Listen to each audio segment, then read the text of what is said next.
হঠাৎ করেই সামনে আনা হলো ভারতীয় মিসাইল ফোর্সকে, যারা যুদ্ধের সাজে প্রথমবারের মতো প্রদর্শন করেছে নিজেদের শক্তি। এবং সেখানেই চীনের বহুল আলোচিত মিসাইল PL-15 ধ্বংসাবশেষ প্রদর্শন করা হয়েছে। ভারত পাকিস্তান চিরবৈরী দুই দেশের যুদ্ধের সাতকাহন বের হচ্ছে একের পর এক। পাকিস্তানের সাথে যুদ্ধে ভারতীয় সক্ষমতা নিয়ে নানা প্রশ্ন উঠলেও নিজেদের সক্ষমতা এবং শক্তিমত্তা ফলাও করে প্রচার করেই চলেছে তারা, যার নতুন সংযোজন দেশটির আকাশ প্রতিরক্ষা ব্যবস্থা আকাশ তীর।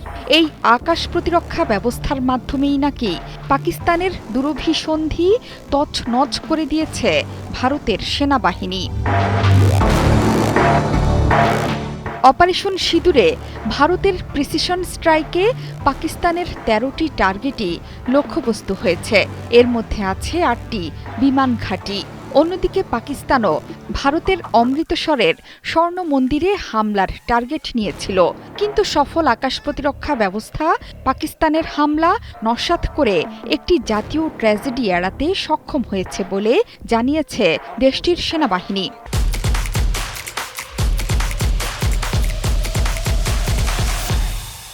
এই প্রসঙ্গে ঊর্ধ্বতন সামরিক কর্মকর্তা মেজর জেনারেল শেষাদ্রি জানান, ড্রোন এবং দূরপাল্লার ক্ষেপণাস্ত্র গোল্ডেন টেম্পল স্পর্শ করার আগেই ভারতের সেনাবাহিনী ঢাল হয়ে সেটি প্রতিহত করেছে। সেনাবাহিনী বলছে, গেল ৮ মে ভোরে পাকিস্তানের হামলার মধ্যে এই স্বর্ণ মন্দির ছিল অন্যতম প্রধান লক্ষ্যবস্তু। এই ধর্মীয় স্থাপনাকে রক্ষায় ভারত ব্যবহার করেছে আকাশ L-70। ভারতের দাবি, তাদের কাছে গোয়েন্দা তথ্য আগেই ছিল পাঞ্জাবের বিভিন্ন শহরের ধর্মীয় স্থাপনাগুলো হবে পাকিস্তানের লক্ষ্যবস্তু। অর্থাৎ পাকিস্তানের দুঃসাহসিক অভিযান প্রতিহতে গুরুত্বপূর্ণ ভূমিকা পালন করেছে ভারতীয় সেনাবাহিনীর বিমান প্রতিরক্ষা ব্যবস্থা। এর মধ্যে সবচেয়ে বেশি আলোচিত হচ্ছে দেশটির আকাশতীর প্রতিরক্ষা প্রযুক্তি।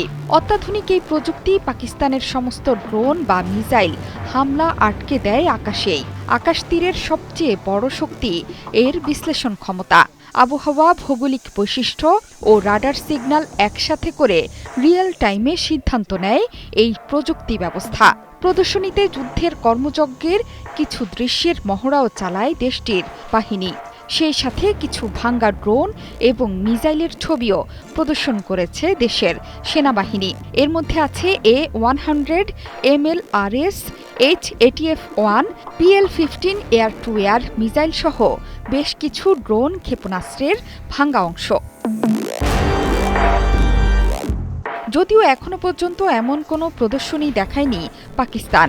দেশটি রাফাল সহ ভারতের 5টি যুদ্ধবিমান ধ্বংস করেছে, যা স্বীকার করেছে রাফাল প্রস্তুতকারী প্রতিষ্ঠানও।